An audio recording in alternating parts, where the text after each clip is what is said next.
Oh, we're live. Thank you so much for staying for this, to hear about this truly extraordinary book called Grimmish. It is always a pleasure to talk to an award-winning writer, and that pleasure is mine, not Michael's. I've won nothing. The last thing I won was a meat raffle in West Wyalong in 1987. Still pretty high about that, actually. Michael is an author, a co-author, an editor, a non-fiction writer, a fiction writer, a journalist. Is that the same thing?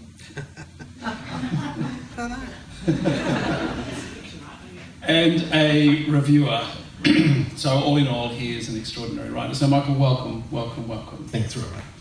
Now, I would like to start at the very beginning, because if Julie Andrews has taught us anything, it's that is a very good place to start. So Michael, where the hell did this extraordinary book, I hesitate to call it a novel, we'll come to what it is, but where did this extraordinary book come from?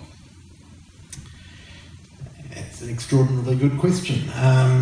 It came from my interest in the story that underpins the book, which is the true story of a man called Joe Grimm, who was a boxer who was born in Italy, and his family moved to the USA when he was 10. And he... How did you find out about him? I think, look, I don't know. I knew about him when I was a kid. I read about him because what made him phenomenal was that he had this ability to withstand physical punishment, unlike any other boxer in history, and therefore probably unlike any sports person in the history of the recorded world. And I was fascinated by the fact that he came to Australia in 1908 and 09, and I thought that I would like to write a non-fiction book about that, and then my research very quickly exhausted itself, and then I was left wondering what to do, and so I ended up filling in the gaps with everything else that's in that book. So this is what happened. I'm going to have to check my notes, because I don't want to change your words because they are so beautiful. You ask yourself this question on page 39. Why write a book about pain when there are many sunny aspects of the human condition that could be written about instead? So I ask you, Michael Winkler, explain yourself. Why indeed? Yeah, I don't know, Robert. Because pain's something that we all experience, and some people probably experience a lot more of it than others. What's the name for the condition where people don't feel pain? It'd be the opposite of anhedonia, wouldn't it? I don't know. Does anyone know? You know, because you wrote about it. Oh, did I? Yes, it's called... It's called asymbolia, is it? Yeah, asymbolia, where you don't feel pain, there's unpleasantness. Yeah, which is pretty rare. Most of us experience pain, and some people experience a lot of pain. Last Monday I had a doozy of a migraine, and many people migraine sufferers? No one! Oh yes. More than twice as many women as men, and they do become less severe and less frequent as you get older, so it's one of the few benefits of ageing. But yes, I had a migraine that I could have whimpered with the pain, and it's part of the human condition. We can't escape pain, but I probably fear it as much as everyone else does. So why go into this project where the thing you fear most is the thing you want to write about with such clarity and in such gorgeous, grotesquely gorgeous prose? I think we're attracted to the things that terrify us. I'm not. You're not? No. What are you attracted to? Things that don't terrify. Nice things. Yeah. There's not that many books out there about pain. No. And so that was also something of interest, that this was fertile ground to explore, I suppose. Now, you call this book an exploded non-fiction novel. What do you mean by that? Well, the book's faced many hurdles, but the first and most obvious hurdle is people say, so is it a novel? No. Is it non-fiction? No. There's a little bit of memoir, there's a bit of... Yeah, it's like a scrapbook almost. There's stuff pitchforked in from everywhere, and I don't know, where do you think it sits? Bookshops don't know where to put it on the shelf. Yeah, it is unique, I think, which is its glory. There's no question about that. But you're not happy just to sit with saying it's an exploded non-fiction novel. You then have to tear down your own description by saying it's something I'm pretending is innovative and radical. Talk us through your sense of yourself, Michael.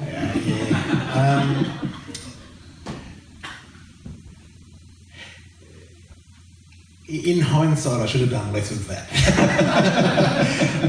There was probably too much self-deprecation and too much internal criticism. One of the things that interested me in trying to write it was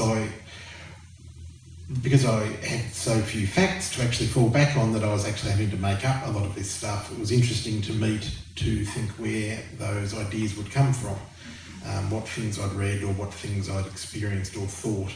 And so I suppose that was the idea of the exploded part, to try to play very fair with the reader by actually explaining where these fictional conceits had come from.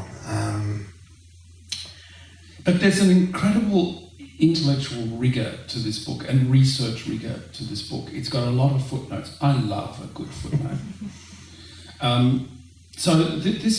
This really does read like a beautifully researched piece of non-fiction until you get to the goat. Please, the goat. WTF.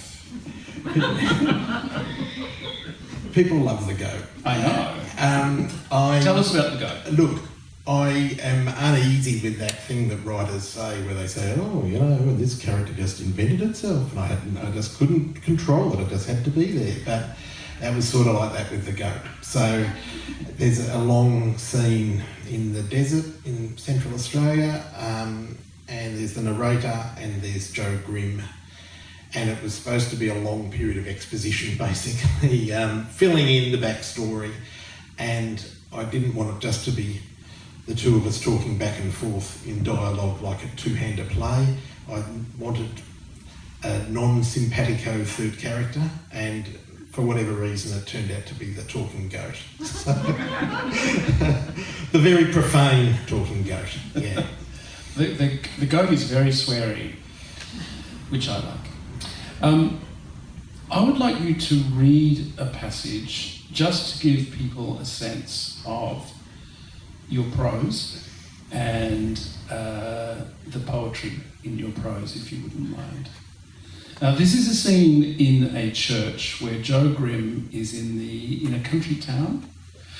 The other thing I love about this book, Michael, is that it takes you in so many completely unexpected directions, and one of them is just beautiful, beautiful pastoral writing.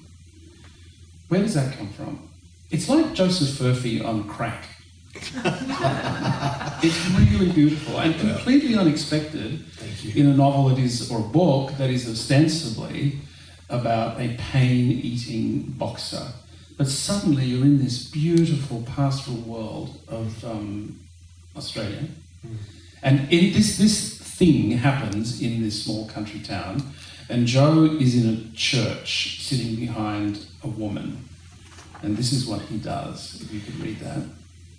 And I feel more uneasy now, knowing that there's people in this room who've been married by my grandfather, because I grew up attending a lot of country churches. I grew up in the country, and right. My grandfather was a Methodist minister and then later a Uniting Church minister, and he in fact presided over the wedding of Richard and Ruth. Oh. So, yes. It's probably not as alarming as being married to your grandfather. Okay. leaning forward again, swooning towards Mrs. Etheridge, that peculiar nausea, and for a microsecond, just, his tongue emerges quick as a gecko and he laps the moisture from the back of her neck. A single darting upsweep, and she stiffens, and then her hand comes up to feel the place where his tongue was moments before, but she doesn't turn her head. And Grimm sinks back and screws his eyes tight closed, and no one says a word, and perhaps nothing was noticed or known, and the sermon trudges on.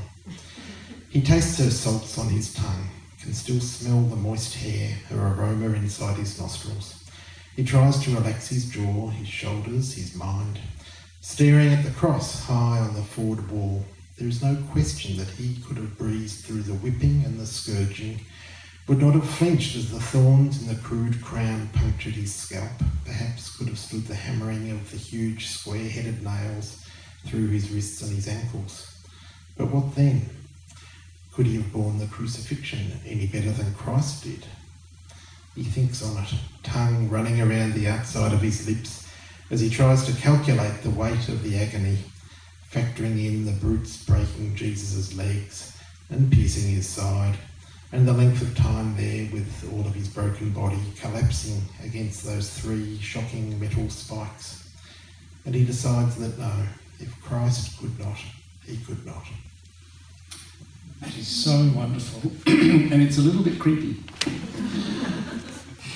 But this novel, you see, I bring to this novel a completely different sensibility from the sensibility that you bring, because you have a Methodist upbringing. That passage to me just reeks of Catholicism. How do you see that? There's also another fantastic scene where you've got one of the narrators, who may well be all avatars of you, perhaps, but one of the narrators washes Joe Grimm's feet.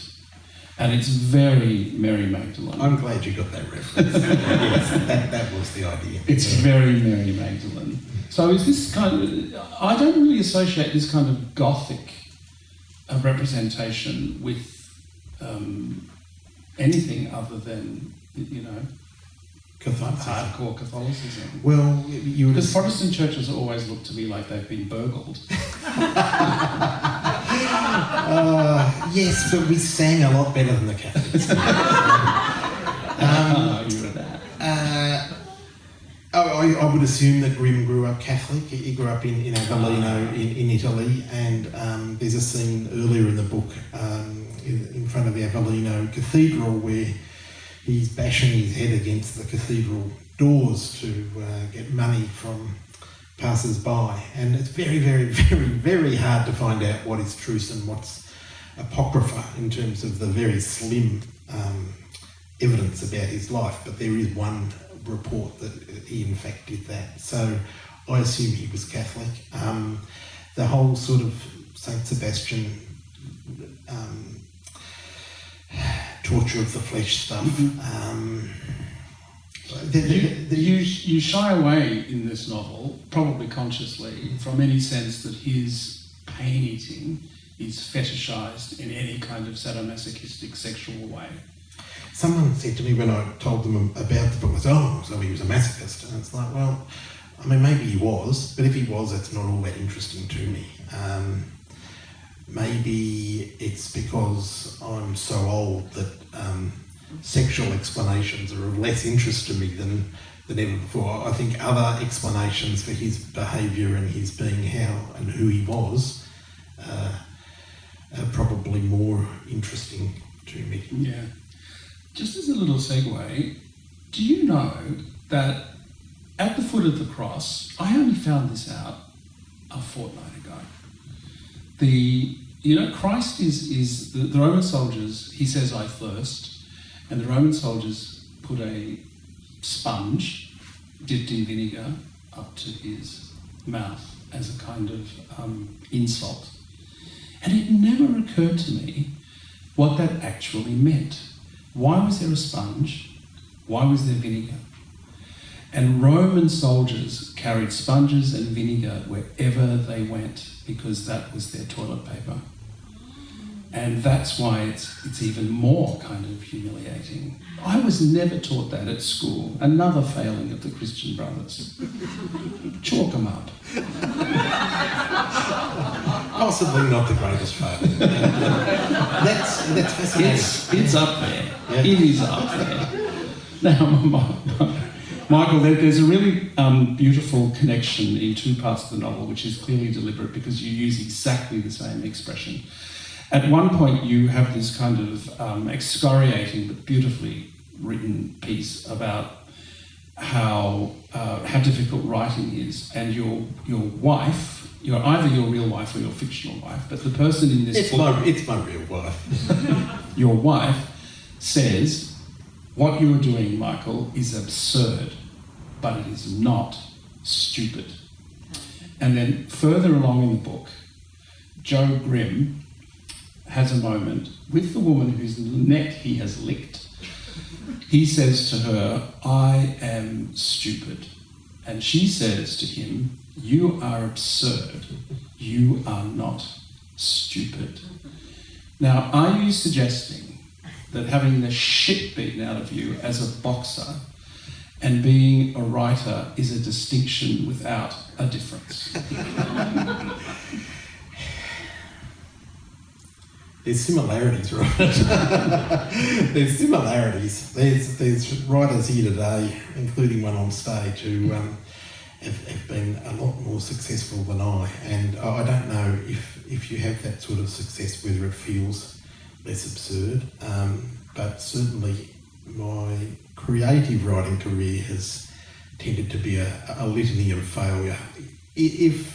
If you're producing beautiful work like this, what do you understand by failure? So by failure, success to me means communication. So that means finding readers apart from yourself. And so not getting things published or not getting things out into the world is failing in those terms. So people say to me, oh, well, just write for yourself, that's all right. But that would be a different thing. I'm writing to try to jump over that gap and communicate something to someone and have some sort of conversation with a reader. Not every reader reads as closely as you do, and I thank you for it. Yeah. I love a good sentence. I love a good sentence. I'm much more interested in books at a sentence level than even a plot level. Give me a good sentence and, I'm yours. I don't like sentences that don't have verbs. I know I've said that 1,000 times, but I can't stand them. There are so many side alleys to go down in this book, Michael. It's hard to know exactly what to talk about because there are so many things that you touch on, especially in the footnotes. And when you read this book, I would encourage you, do not ignore the footnotes. They are brilliant. There's one where you talk just very briefly about a subject that interests me, where you say that you talk about Robert Lowell, the American poet, and you say that he had all kinds of mental health issues, but also basically he was a bit of an asshole in his private life. The way he treated women especially, he was frankly an asshole. But you say in the footnote, however, he wrote Skunk Owl, one of my favourite poems, and Memories of West Street and Lepke. And then you say, so it's all okay. Now, this is something that interests me. Especially with the current obsession with cancel culture, does the private life of the artist need to be taken into account when we examine his or her work, whether it be prose or painting? Could you start me on an easier one? Peter Carey. I don't know where I stand on this issue yet. No, neither do I. I have not made up my mind. Peter Carey was asked the same question in today's paper, and he firmly comes down on the side of the work. Well, he would, because he's got 3 X-Men.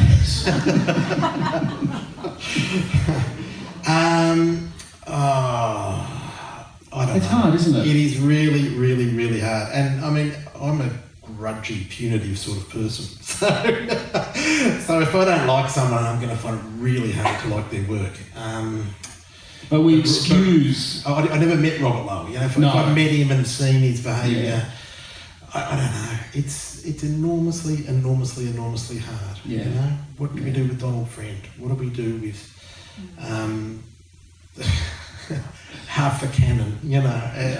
There's been a lot of bad people write a lot of good books, and I don't know. It's hard. It's hard.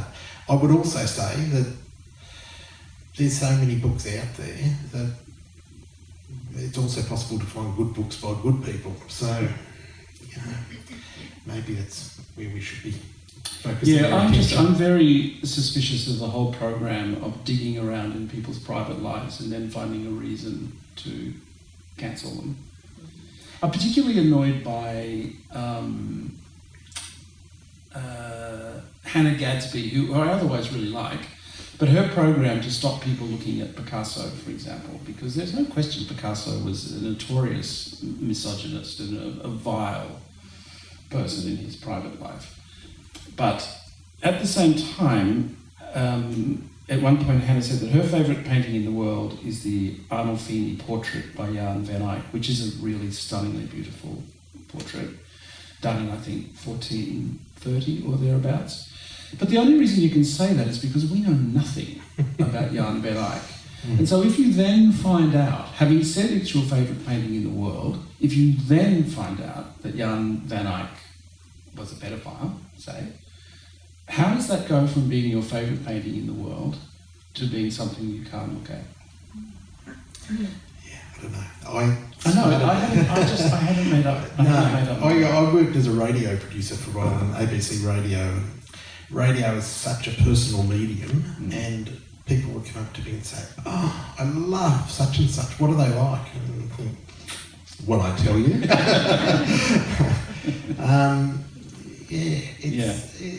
It's tricky. Anyway, that's a kind of a sidebar.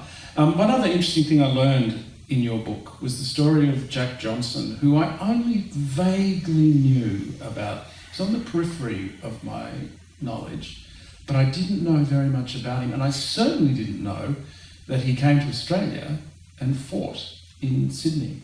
Can you tell us a bit about him? That's a really interesting... It's an incredibly important story. So Jack Johnson was an African-American from the southern states of the US, and a great, big, tall, amazing physical specimen.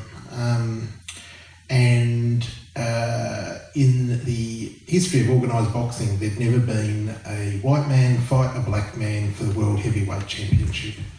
And the heavyweight champion, Tommy Burns, who was a Canadian, and racist in his own way, decided for his own reasons to fight Jack Johnson, that he would, what they then called, cross the colour bar.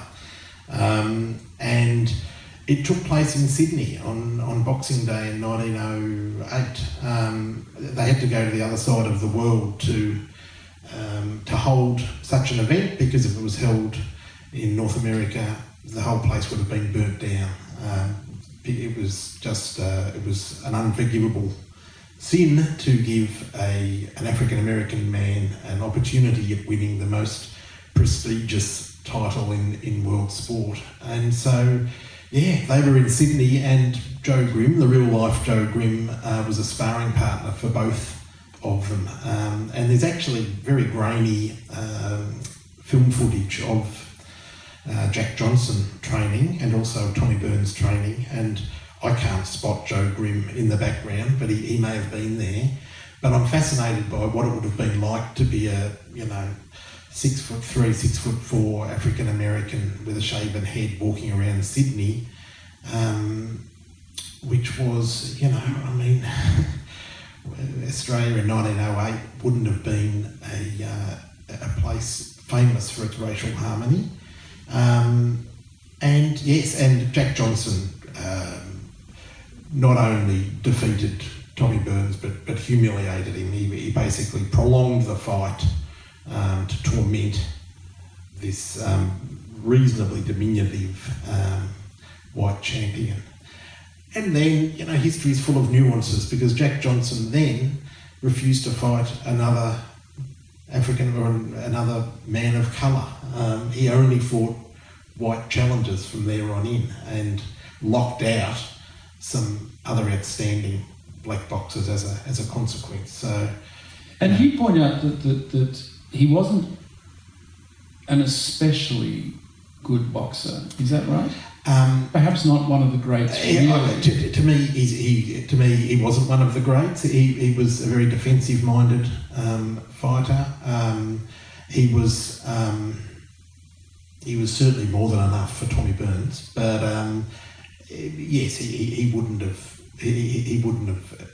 got past the great champions of the 60s and 70s or 80s. Can we just go back for a moment to, because I don't think we've explored it enough, Joe Grimm's capacity to absorb pain. He didn't fight to win. No, that's right. So he invented a contest within the contest. Everyone knew that he was going to lose the fight, but the question was, could he last the allocated time, so perhaps 6 rounds, or would the person manage to knock him out? And so as his fame rose, the greatest fighters in the world wanted to have a go to see if they could do it. So he fought Jack Johnson, for example, who knocked him down 17 times or 19 times or something, and he just kept on jumping back up. In an 8-week span, and no one ever has done this before or since, he fought the world heavyweight champion, the world lightweight champion, and the world welterweight champion. And he warmed up for those 3 fights by fighting the former world heavyweight champion. So it's just, no one else has ever done that, and none of them could knock him out.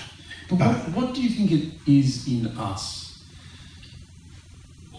and I'm assuming it would not change, that wants to go and see that? Because you know what you're paying for. You're paying to see a man beaten to a pulp. It might not be in us who are here in this room today. It might be, I don't know. I think that Bloodsport fans here, anyone? It still exists in our community. It certainly exists in other cultures, whether it be your cockfighting or bear baiting, or I think we're a lot more queasy about this stuff than people have ever been before. Rightly or wrongly, it is an entertainment for people. Yeah. I have no doubt that if you organised a public hanging in Bank Street, a lot of people would turn up. I'm sure you're right. Or any other street, but we're here. I'm sure you're right. Yeah. Yeah, for the same reasons. Yeah.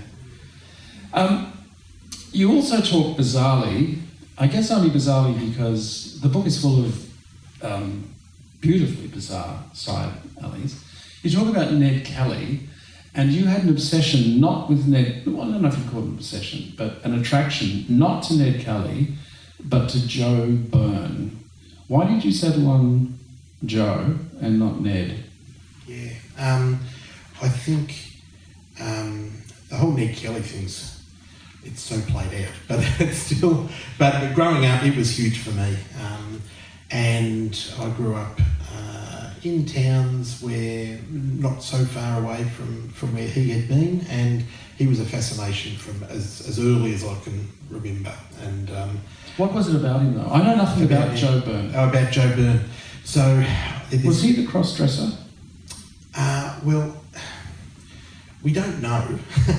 We think that they all were from time to time, right? Because that's how they got out of the Wombat Mountains and down into the towns. And in fact, I see a book on Joe's desk up there about Kate Kelly, a new take on her story. Joe Byrne was, so Ned was illiterate, and so were the other gang members as far as we know, whereas Joe Byrne was literate, and he in fact was the one who drafted the famous Jerilderie letter. So any text that we have that we think comes from Ned Kelly was actually written by Joe Byrne. And he, as I say, in the book, I think when I developed that thing about him, it was his proximity to this alpha male figure rather than being the alpha male figure himself. So he was Ned's main confidant and number two person, and it's that role, I suppose, that.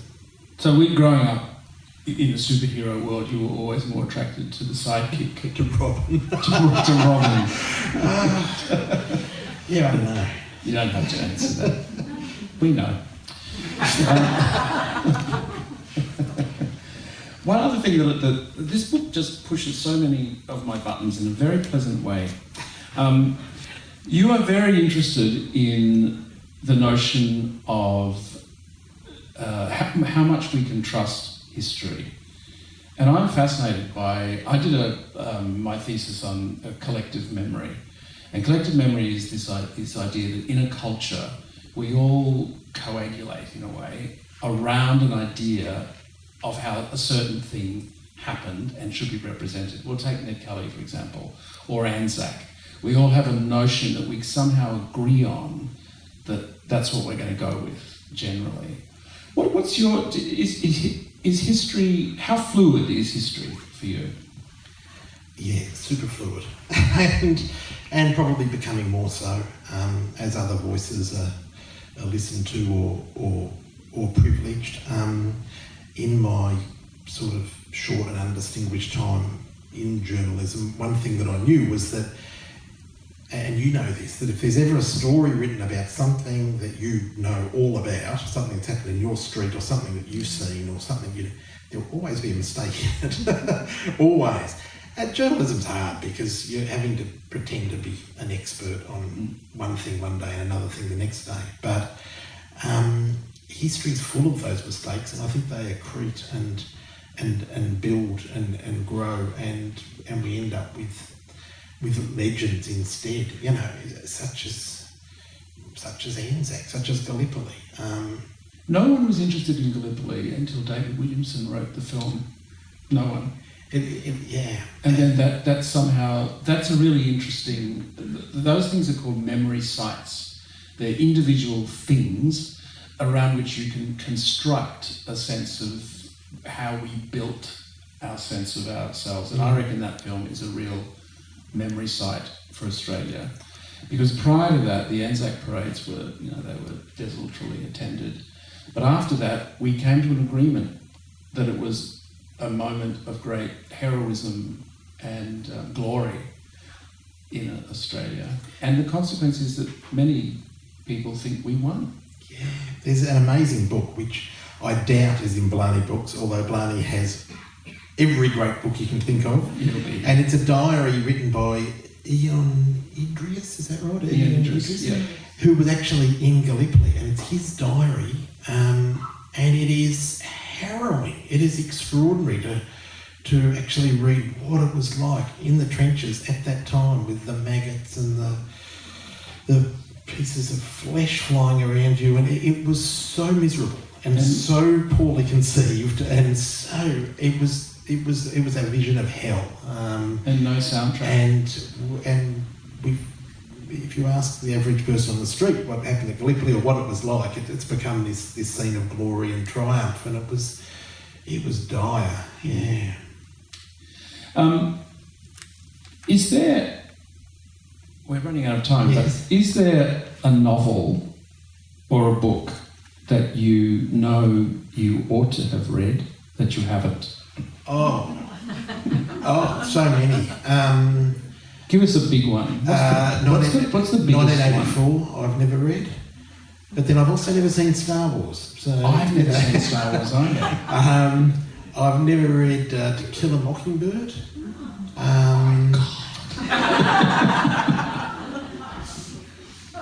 There'll be others. Wuthering Heights I haven't read. Oh my God. I've never finished a book by Dickens. Sorry everyone. God. Sorry. So there's a lot. There is. Except that I worked out how long I'm likely to live. Yes. It's not that much longer. And I worked out how many books I get through a year. Yeah. I've got so few books left. It's terrible. People keep writing them. You need to stop reading modern stuff. Yeah. Get back to Wuthering Heights. Get back to Dickens. Get on top of the 19th century, Michael. Jane Eyre's very good, but I... What do you think? I always like to ask writers this question. What do you think is the most overrated virtue?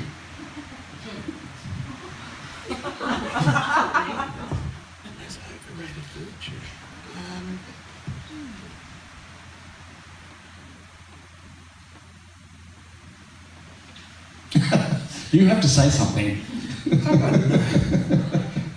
Responsiveness. It's overrated virtue. Because there are a lot of virtues. It could be honesty, Robert. There you go. I would prefer kindness. You know. There you go. I'm not wild about honesty, I think. Yeah, I agree with you.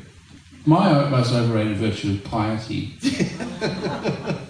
Is that a virtue, though? Yes, it's one of the virtues. Oh, okay. And they're so boring. It's that Christian Brothers upbringing, you know, them all. That was wonderful. Thank you so much, Michael. Thank you so much. I'm sure there are some questions from the audience. And please, this book is really extraordinary. Really extraordinary. It's rich. It's not upsetting particularly. It's not upsetting, that's the wrong word. It is confronting, there's no denying that, because you're, just simply because the power of your prose in describing a boxing match, for example, is very like those scenes in the Scorsese film. What's that Scorsese film? Raging Bull. Raging Bull, yes. They're very like that. They're just amazing. But also there's all that beautiful pastoral stuff, and it's funny. That's the key thing. It's funny. Funny. Thank you, Robert. So, are there any questions from the audience? Yes. Can you say a bit about the research of the guy? So you said you didn't have everything you would have liked to get. Were you able to talk to people who were there and who knew what happened, or in Italy or anything like that? Or, No. He died in 1931, I think, and he was in Australia 08, 09. I uncovered a few things. So there's a thing, I don't know, you look like a room full of big boxing fans. There's a thing called BoxRec, which is the international record keeping for all boxing matches around the world ever. And so I was able to amend their record. I discovered that one fight they had on there never happened, and that there was at least 3 fights in Australia that did happen. So I was able to track them down just through old newspapers. And then he was interred in... Yes, that's correct. It is interred. Well, interred means buried. Interned means put in a cat. Interned. He was interned in Claremont Insane Asylum, and I was able to find the records that they kept, the daily reports on him over there. But apart from that, no, there was just huge gaps, and he fought 11 times in Australia in 18 months, and so I don't know what else he did. And he travelled all the way, so he was in Sydney, then Melbourne, then Zion in Tassie, Ballarat, and then his next fight's in Perth, and then he finishes off in Charters Towers in Queensland. So how I don't know what else he did. Yeah. How long between bouts? Because he was so badly injured in almost every bout. That's right, but he would routinely fight every week. Yeah. Wow. I mean, sometimes there's months between, but there was no gap. Yeah. So the new concussion rules in AFL will pretty cramp your style a little bit. Yes, they will. The new concussion rules will cramp his style. Absolutely. Yeah, we'd be sat down for a long time. Any other question? Yes. Richard, what's your favourite racing? What kind of racing? What's your best job? Oh, when I'm writing? Yeah. Out of all the different types of racing you do. That's a great question, because you actually you won a very important award for an essay. Yeah. I like the essay writing. I had a really, really nice job for a little while where I was writing profiles of people for a newspaper, and I'm endlessly interested in people, not so interested in sort of theories or huge global movements, and I thought that was a real privilege. I liked that a lot. But yeah, hacking away at essays, I think. Yeah. What are you working on now? Oh, that's a lovely question. Short term, I'm working on an essay, a longish sort of essay, a book review type thing, which will be about, it's about a book called Amnesia Road that came out earlier this year by a man called Luke Stegeman. And I'm trying to think about being middle-aged white people living in Australia, and how we write about the land at a time when we know that it's a very contested area. So trying to look at a couple of other recent books, including Return to Uluru, which is up on Joe's table, which I wasn't wild about, sorry, and some of Henry Reynolds' books. And then once that's done, I really don't know, it's actually time to do something creative again. You've talked about finding it hard to define what this book is. Are there any books that kind of inspired you in style, or that you feel have connected to what you've written? Oh, clearly not Dickens. No, there isn't. And it doesn't mean that they don't exist, but there's none that I can point to. I don't know why, but certainly the pastoral bits of this book did remind me of Joseph Fairfield. If there's any links, it might be to that sort of earlier Australian bush riding and sort of a little bit of tall tale stuff, and also sort of the rural grind. Yeah. Oh, I have to ask you a question. Joe has insisted that I ask you a question. This is a book about pain, and you apparently grew up in Talangata. Any thoughts? So I was born in Merbeen and then lived in Cobram, but did most of my growing up in Talangata with Joe Cannon, which is why I've been allowed here today. And look, country towns are interesting places, as most of you would know, and country towns have their own ethos, and they're not all the same. And happily, I think country towns today aren't the same as they maybe were when Joe and I were growing up. It was probably a great town for a lot of kids growing up there, and it wasn't a great town for Joe or for me. It is. You can just find a place where you don't fit in as well, and maybe that's in you, or maybe it's in the town. But at that time, it was probably a pretty hard place. And I didn't feel like a face that fitted. Any more questions? For someone who doesn't like honesty, you're pretty bloody honest. I just said that, Robert. I don't know. I couldn't think of any other virtues. Yes, probably not true then.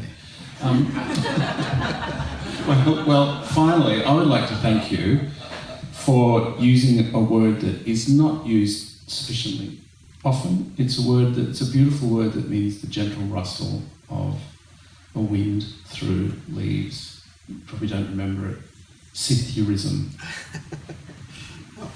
My pleasure. And I'd obviously like to thank you for your great generosity and your skillful questioning. Nonsense. And obviously Joe and obviously Dean. I think that towns that aren't Port Fairy don't understand that not everywhere has a bookshop like this. No, that's true. That reaches out and embraces, and and thank you everyone for hanging around and listening. Yeah. Well, I'd like to thank you for this book because it was just a joy to read. Thank you.